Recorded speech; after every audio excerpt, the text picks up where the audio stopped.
Hello and welcome back to another episode of Inside the Asperger Studio. Today's guest is someone who has blended creativity with compassion in an incredible way. With a degree in fashion, she began her career designing clothes, but when she transitioned into the world of special education, she saw a unique need. Drawing from both fields, she created a clothing line designed specifically for the neurodivergent community. Clothing that is stylish, functional, and inclusive. Her work is not just fashion, it's advocacy, and I'm thrilled to welcome her to the show. So sit back, relax, and grab your favorite beverage, and let's learn more about her. See you there. I wanna believe in the truth, but only see what I'm shown. Got the freedom to choose, but can't decide on my own. Follow what the group is thinking, bottle up my intuition till it's popping up. Hello, and welcome back to another episode of Inside the Asperger Studios. Today I'm joined with Julia Dene. Welcome to the show, Julia. Thanks so much for having me. So why don't we start off with, why don't you tell me a bit about yourself? Yeah, so I majored in fashion design, but then worked in special education for several years, which led me to create a sensory clothing line that helps support my students' sensory needs and also support them in learning in the classroom and when they travel throughout school, have better inclusion by having sensory tools kind of built into what they were wearing. Now, what made you shift from education to entrepreneurship? What inspired the launch of Sensational You? Yeah, I definitely never thought I would start my own business, but it was really seeing from the special ed side kind of a lack of knowledge in a lot of times or a lack of just awareness of the impact of sensory needs truly on like behavior and learning. And I knew from my skill set in fashion design that I could create some things to help my students. And when I did that and saw that they really did have a positive impact on their ability to be included in other events around school and an impact on their learning, I knew that I wanted to try to figure out a way to get it out there so it could help students kind of beyond my classroom and the impact I could have on just 8 students a year. Now, was there a specific student or situation that kind of sparked the idea of sensory-friendly clothing? I mean, you worked in special ed, so you've had to deal with the neurodivergent children and everyone else. Was there a story, something that really said, he's having problems with his clothing. I think I need to do something. Yeah, I the initial idea was kind of presented to me a little bit in college. I volunteered at a local autism preschool and resource center, and they had brought up the concept of their kids struggling with clothing. But I'd say when I started teaching, I really saw that. There's one student, actually, my first week of teaching, who was honestly the best listener in our class. She was so sweet, so kind, so attentive, always followed directions the first time. And there was one day she was not lining up when everyone was told to line up at the door. And I just realized she was pulling at this tag inside of her shirt. And so I just walked over and cut it out for her. And without having to even be told again, she immediately got up and walked into line. And that's when I realized really the impact clothing can have because she easily could have just gotten in trouble for not listening and not lining up when being asked. But it was this almost little detail in her clothing that just prohibited her from doing so. And that was a moment where I was like, okay, there really is a direct issue with clothing that could so easily be solved. Now, you made that was a huge move to go from teaching to clothing. Were you Yeah. scared? I mean, was there like this inclination of, am I gonna succeed or am I gonna fail? Because I know when people step away from one career to another, there's always that little voice in their head saying, I'm not sure if I'm gonna succeed or not. Yeah, it was definitely really scary. I actually thought about trying to figure out when I was going to quit teaching to be able to focus on it and really try to, start a business. And I ended up pushing it one extra year for that reason. I was like, I can't leave teaching yet. I don't know if I want to leave this income and like how this is going to turn out.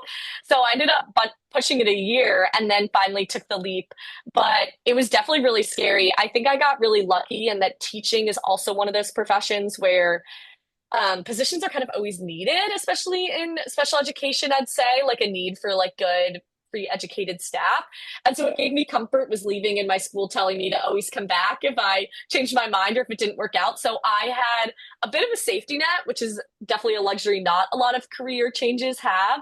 But I think that fear is so natural and everyone's going to have. So definitely had it. Now, for those who don't understand what sensory needs are, how would you describe what your students were experiencing? I mean, were they coming to you and saying, "My clothes are itchy, this tag is bothering me. Can you help?" Yeah, so a lot of them actually didn't. I worked with a lot of 3 to 5 year olds, the youngest classroom. So a lot of them even were nonverbal. So it was a lot of observing behavior, I'd say, and really getting to know them and their triggers and their sensory needs and how that affected learning.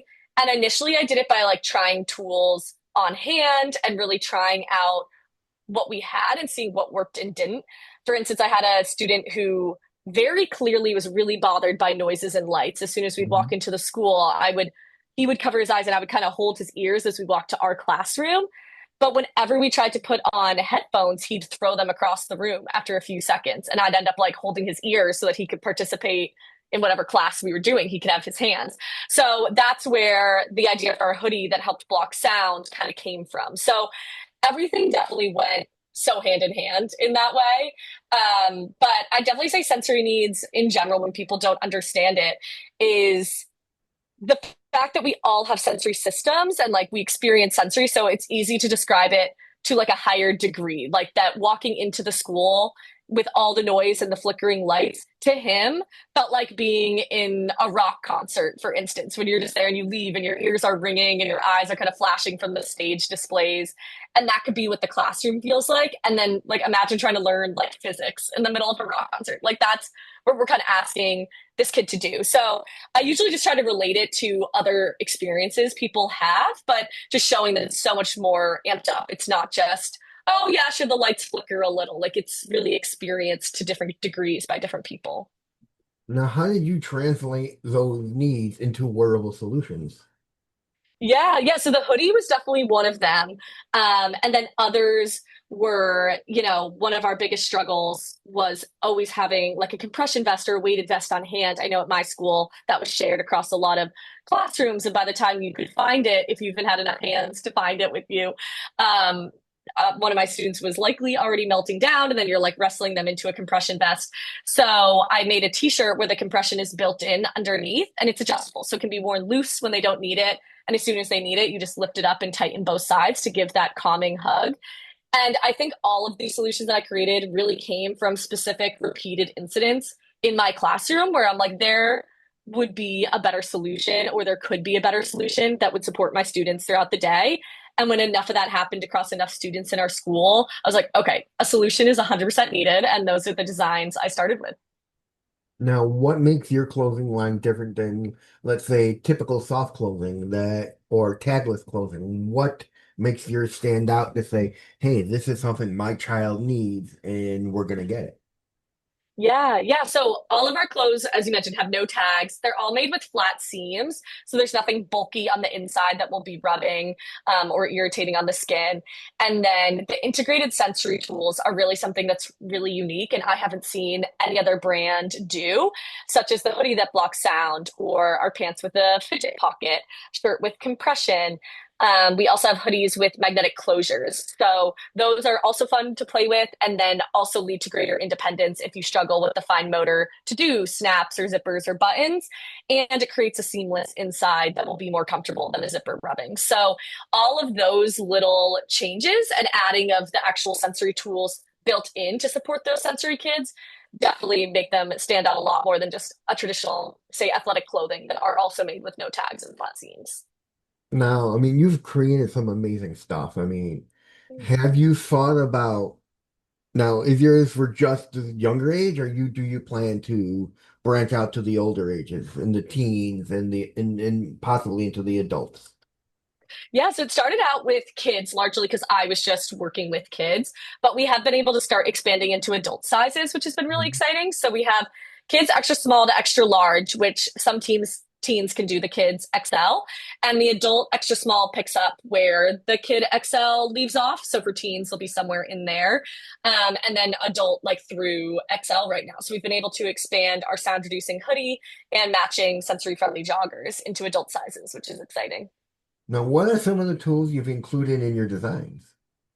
Yeah, so one is on the pocket of our joggers is a magnetic closure as an extra pocket instead of kind of that cargo Velcro pocket, which has made a great built-in fidget and something that can't be lost or taken away from a teacher if that were to ever happen.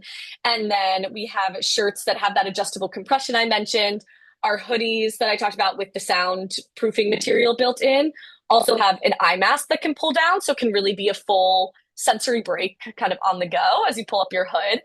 And then we have the magnetic closures on the hoodie and some new designs coming out with different versions of fidgets built in too. Now, how did you balance function with fashion? So kids that wear it can look cool while they're wearing it, but also be comfortable as well because kids want to be stylish nowadays. So how Yes. did you work that in so kids can go into their school and people won't think they're wearing something that is sensory friendly? Yeah, no, I think that was a huge consideration and one of the biggest inspirations for the line, especially surrounding just making it look like regular clothing. I think there are some sensory tools out there that meet a similar need, like a compression vest would work very similarly to our compression t-shirt. The difference being from the outside, ours just looks like a regular t-shirt. There's an outer layer that covers Mhm. it and it's a lot thinner. So I think that was a huge part of my designing and the key around this brand, really, including the hoodie as a solution instead of headphones if kids didn't feel comfortable wearing them. So I think that was huge. I think what was the hardest part of that and incorporating it and matching the functionality is kind of being limited by having it look similar. So finding that middle ground of having it function without being this big, bulky tool looking thing. So trying to meet in the middle where it can be a helpful tool, but look Mhm. fashionable. It's kind of like there was a give and take there where it all kind of met in the middle of like how much sound it could block while still looking like a regular hoodie. And you kind of meet in the middle. Now, how did you go? What is your design process? Did you do market research? Did you try to collab with therapists and parents and neurodivergent individuals during this process so you had some kind of input and some kind of testers so you have an idea what works and what doesn't work and what is needed?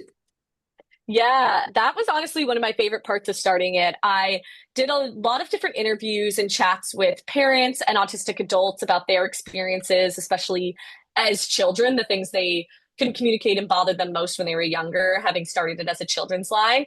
And then also doing pretty extensive surveying. I think I got one survey up to 300 responses, which was awesome, kind of across teachers, parents, autistic adults, teens.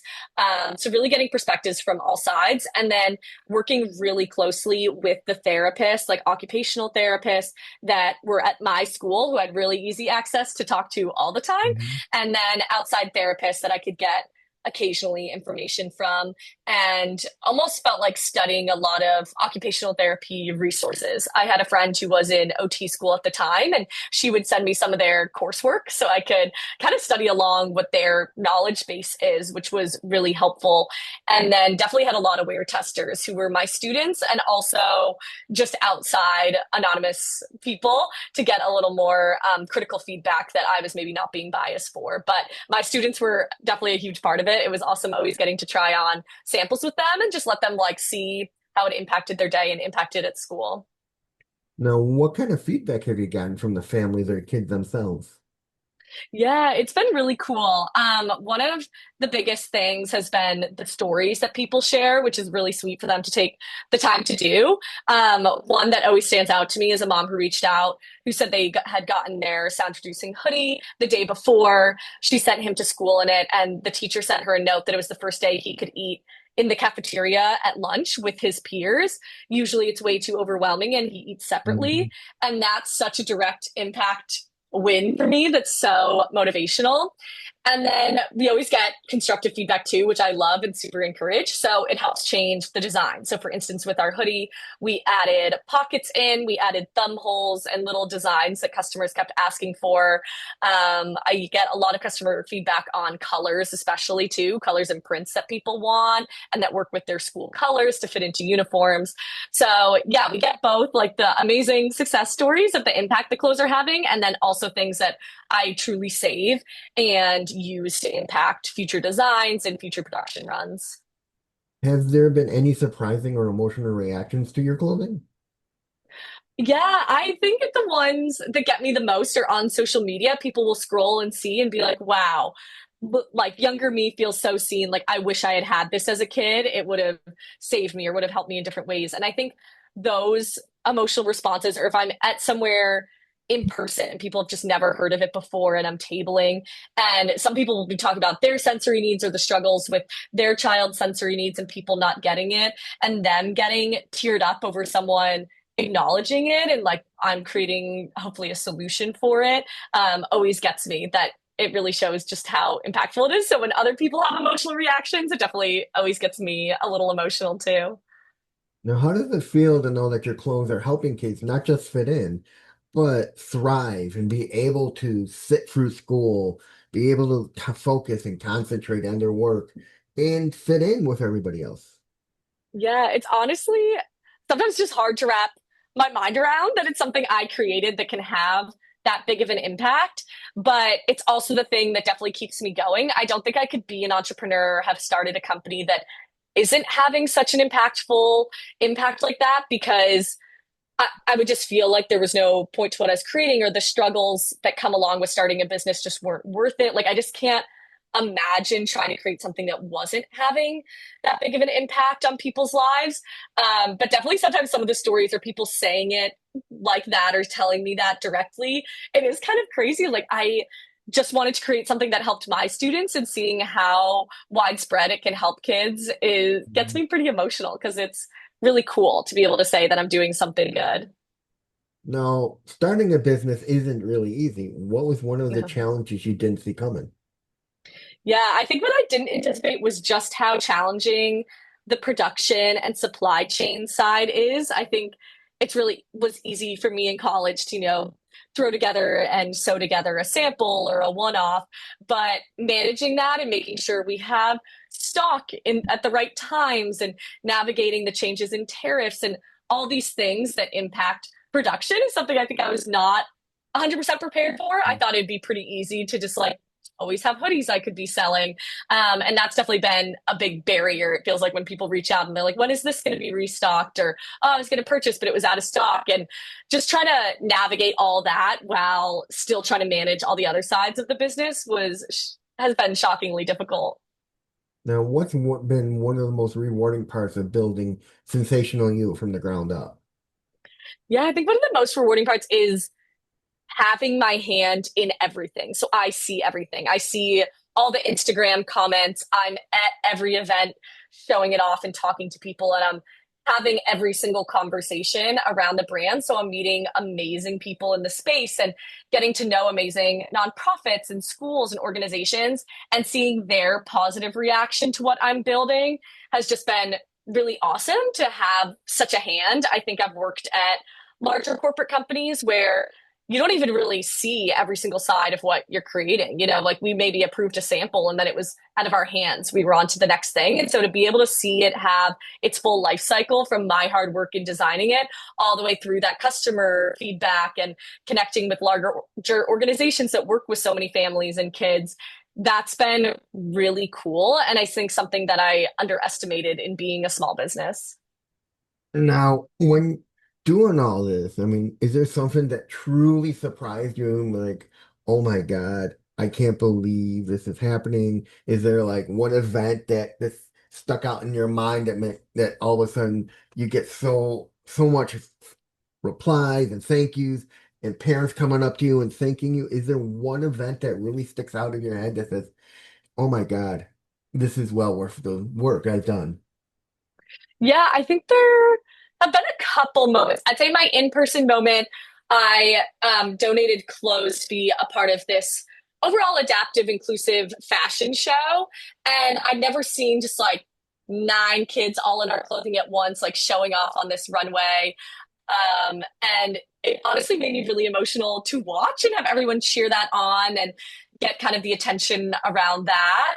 And that was a really pinch me moment. I think the online moment, which happened a lot sooner, was having a video go pretty viral and getting a Mhm. couple million views on a Yeah. video and therefore having like a ton of comments and shares and all of that interaction people duetting it, and seeing that kind of like mass reaction was pretty wild, especially as a one person business. This is just some clothes I've created, and having that go viral like that and have reading through all those comments was pretty crazy. I'd say that was probably the biggest moment just because of the sheer size that online can bring.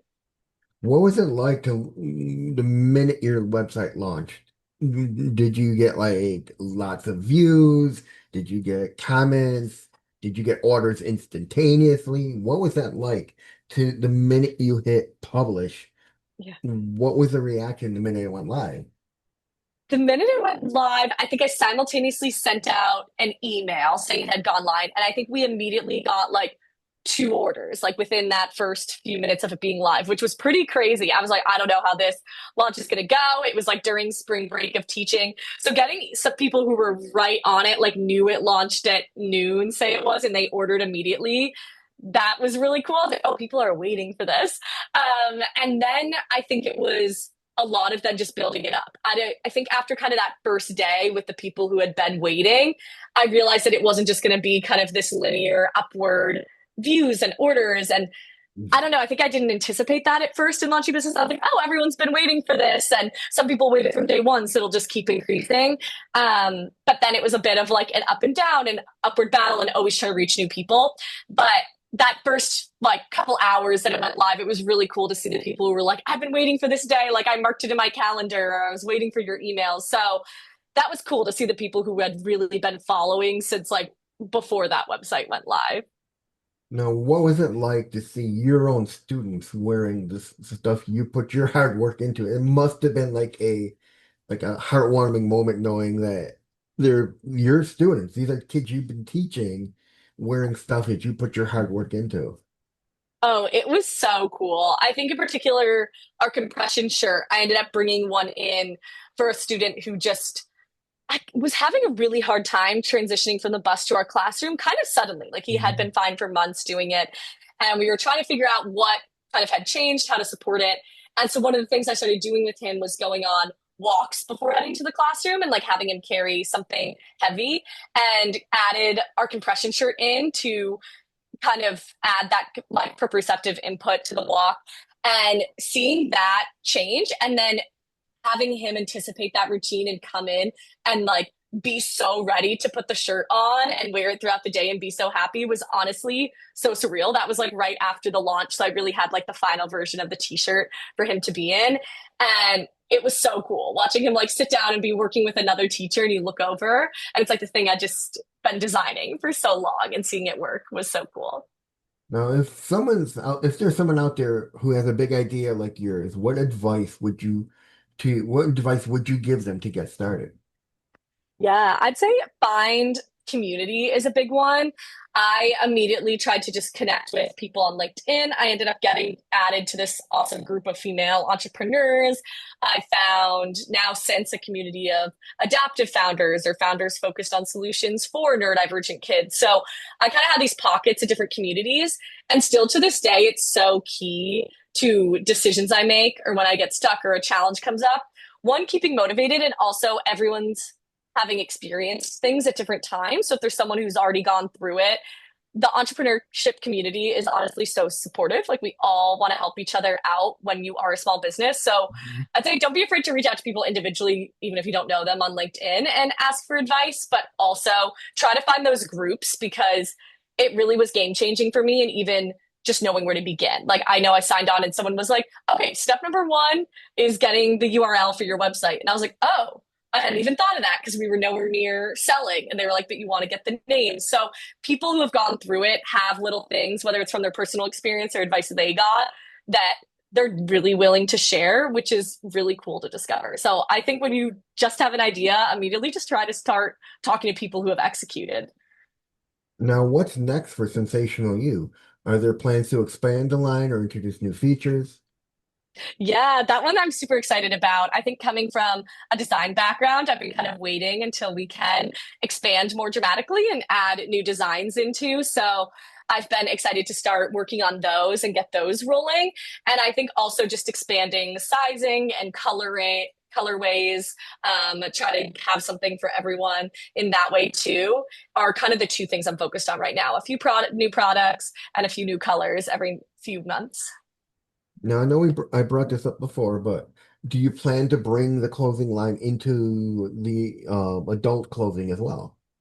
Yes, yeah. So the goal would be to end up having everything in our line also be in adult sizes, and hopefully, as we grow, be able to have extended sizes as well, kind of past XL and 2XL, hopefully add plus sizes. So I definitely see a lot of room for expansion there.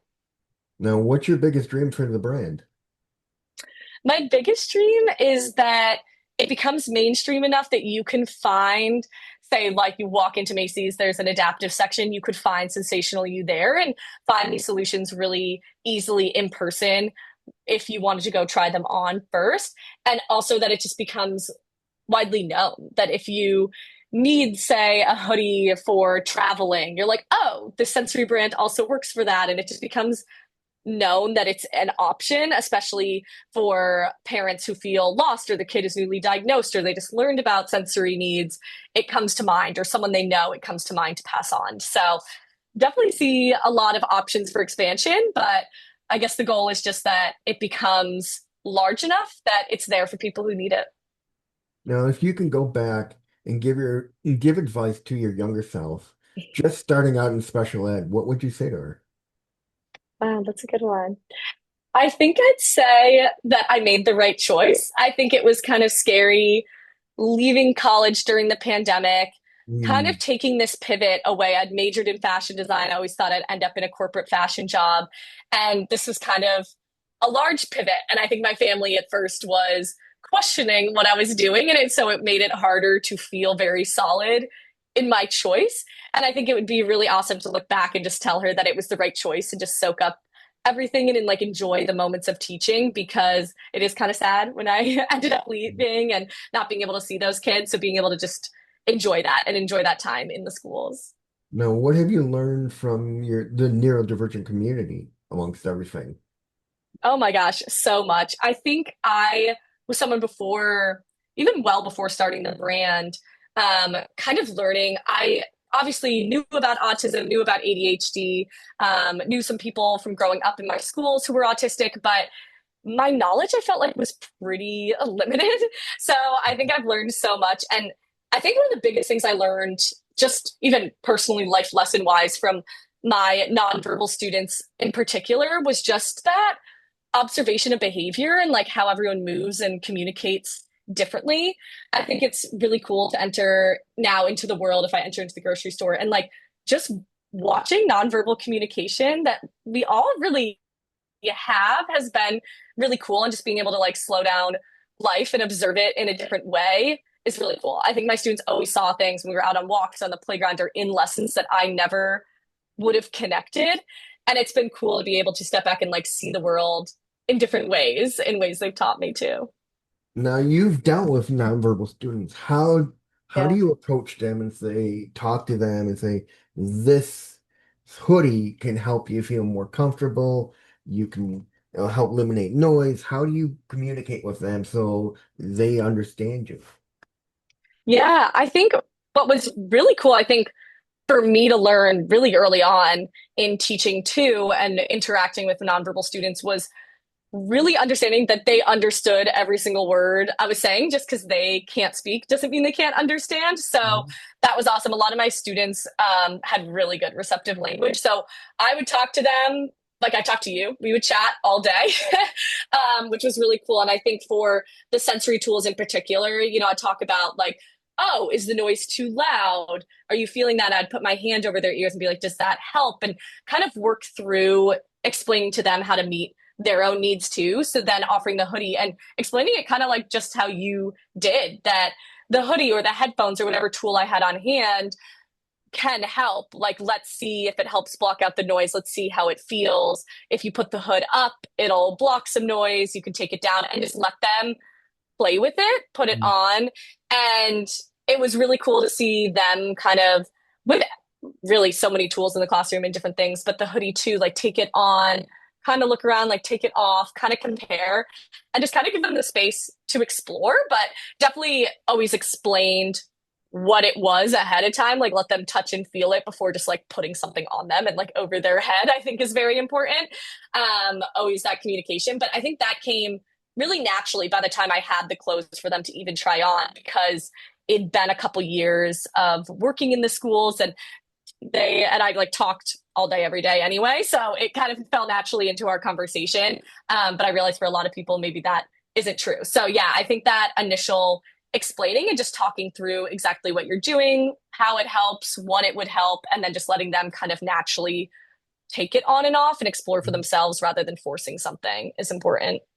Now, what was it like being a special ed teacher, immersing yourself in the world of neurodivergent children? I mean, it must be so different from gen ed to Yeah. special ed because we're a whole other ballgame of different people. And like the saying goes, when you meet one person with autism, you meet one person with autism. So you've Yeah. probably had so many different students with so many different disabilities and traits and things, and to see your own clothing line Yeah. when it came out help them. What was it like to be immersed in that Mm-hmm. community? It was really cool. I think to your point that everyone is different is the part that made it so impactful and almost so immersive, is that every new student we had come in, which was often throughout the year, having been the youngest class at the school, there was a lot of movement, a lot of kids who then aged in. Every year having new students, it was cool because it was almost like relearning with every student, like getting to know them and certain triggers and certain things that help them learn, especially our lessons. I think I could teach the same skill. I would teach it 8 different ways with the 8 different students in our classroom. And trying to figure that out was always cool to me. I think it's almost the creative side of my brain too. But with each kid, it almost unlocked a whole different level of understanding. And I think that's what makes it so cool and immersive, is that you are always learning, and that can change day by day. Like their needs, if they're not learning it, if it's not working, what is it? And I think it was awesome. I think after that, it was almost hard to go into gen ed. I was like, oh, I actually don't know. What do we do? I just sit at this table. Do you give them directions? It was almost harder to go back to gen ed. I definitely fell in love with our little bubble and getting to know my students so individually. But yeah, it was just cool to learn how they all thought like so differently. I think it was also always, I think the part that really got me too was really cool was just their different scripts. And we had like a gestalt language processor, and just the phrases and just trying to figure out what their communication was always cool when you just unlocked that moment of like how they thought. It was just always interesting because I felt like I was always learning from them. Now, you had mentioned that your family was skeptical when you went from teaching to clothing. What was the reaction when you told them this? I mean, how did they feel? Were they scared for you? Were you dating somebody and were they scared for you? Because, I mean, every person changes from one career to another. And we talked about this earlier. Yeah. It's scary because you don't know if you're gonna fall on your face or if you're gonna Yeah. succeed.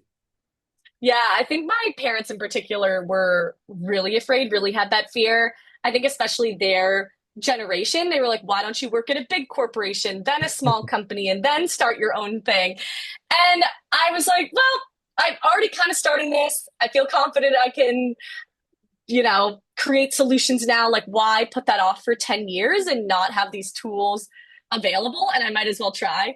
Yeah, they were definitely really skeptical. I think it was just from a place of concern for me. They were used to also my sister having a very traditional career path and going in and having a steady income and not feeling like she had to hustle and put it together. And I have all these side jobs and trying to make rent work. And, you're starting something from the ground up. So I think their fear makes sense now. At the time, it was very upsetting because I wanted them to have faith in me and that I knew what I was doing, that I created something that was good and helpful and worked.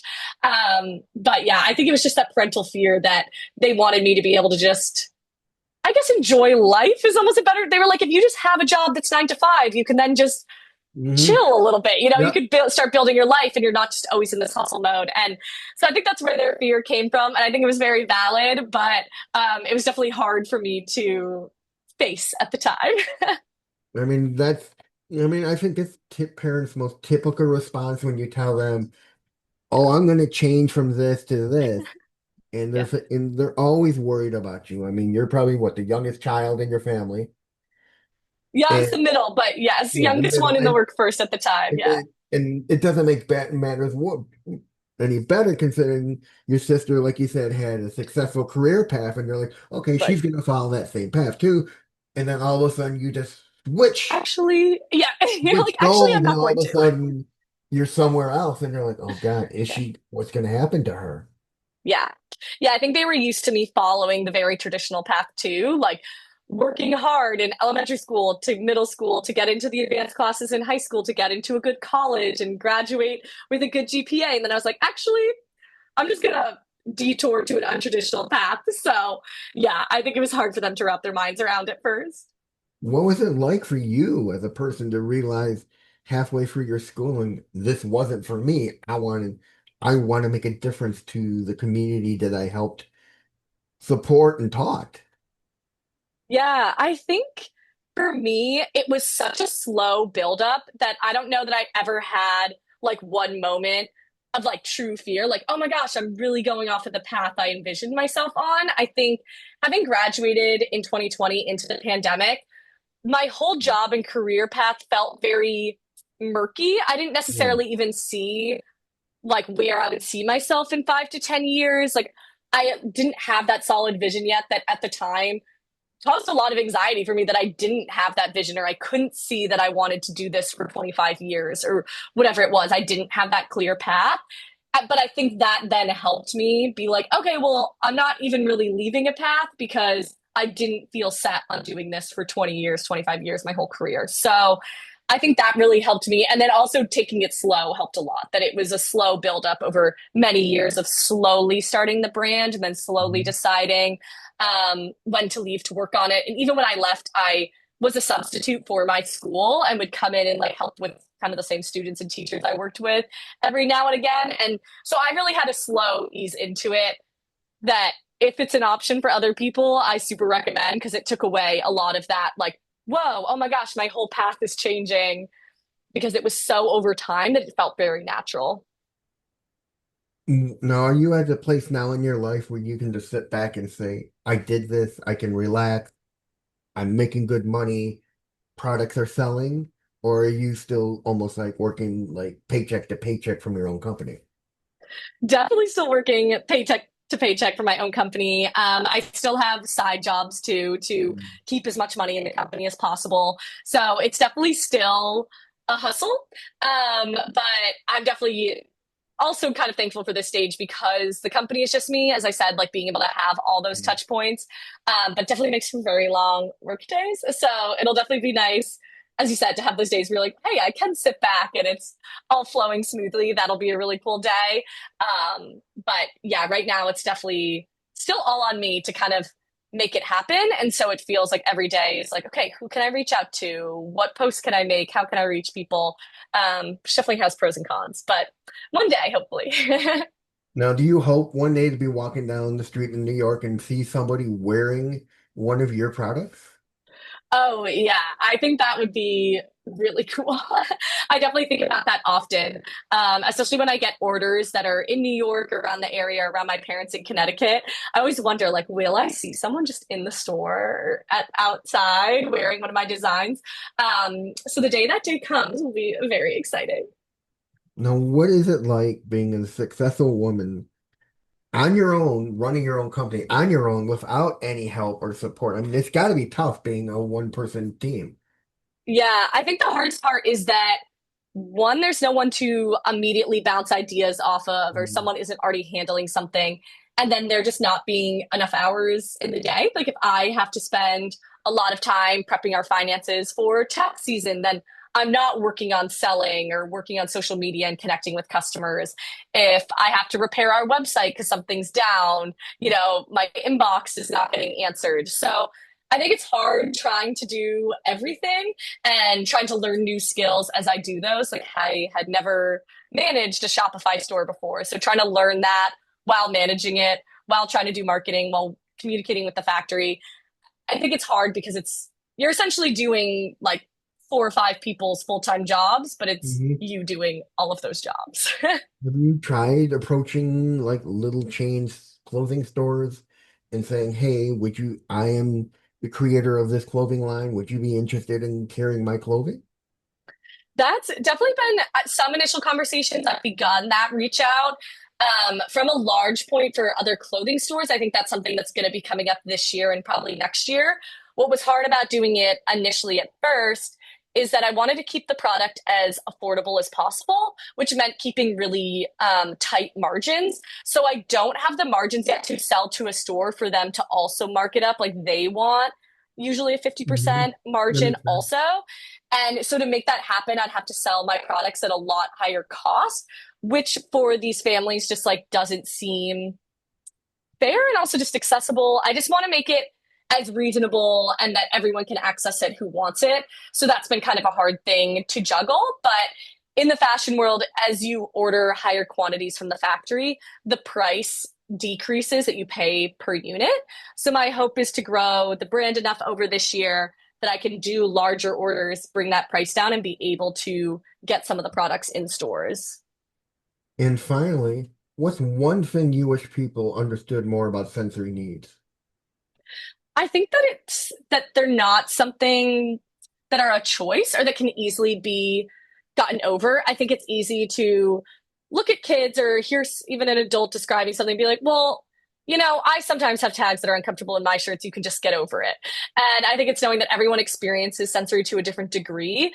And it's not something a lot of people can just like get over, suck it up and wear it. It's Mhm. really can just be So totally true. debilitating. So I think that's important because if you don't experience that, it seems so minor. When you're just hearing about it, you're like, oh, clothes don't really bother me. Sure, sometimes I have an itchy sweater, but you're like, sometimes I just have to suck it up even in my uncomfortable clothes at a formal wedding or whatever it is, and not understanding that it can be so severe for someone that, that's not an option to ignore it and move on. I mean, what people don't understand about sensory, especially, is it's one form of stimulation. Right. And you add on everything else that we're going through for the day, Yep. light, sound, smell. It's just one more thing to tag on Yep. to us that is going to cause a meltdown. Yes, exactly. I think that gets underappreciated a lot of times that you're Yeah. right. It builds up and it's all the little things coming together. If it was just one thing, maybe that could be tolerated, but when it's all put together, harder. I mean, it's just like saying, why don't we look at people when we talk to them? It's because we look down because it's lessening one sensory need we need to have to worry about when we're talking to somebody. We can focus Right. more when we listen, but not look. Yeah, I think that was a huge one, especially in special education, to kind of educate new people on, or if they visited other classrooms, was like, they can hear you better if they're not looking at you. Like, don't worry, they're not listening. If you have them look at you, they probably won't hear a single thing you're saying. So just Yeah. don't force that. And that is it. That was Julie Denali. I'm Reed Miles, and I'll see you in the next one. Thank you, Julia. Thank you.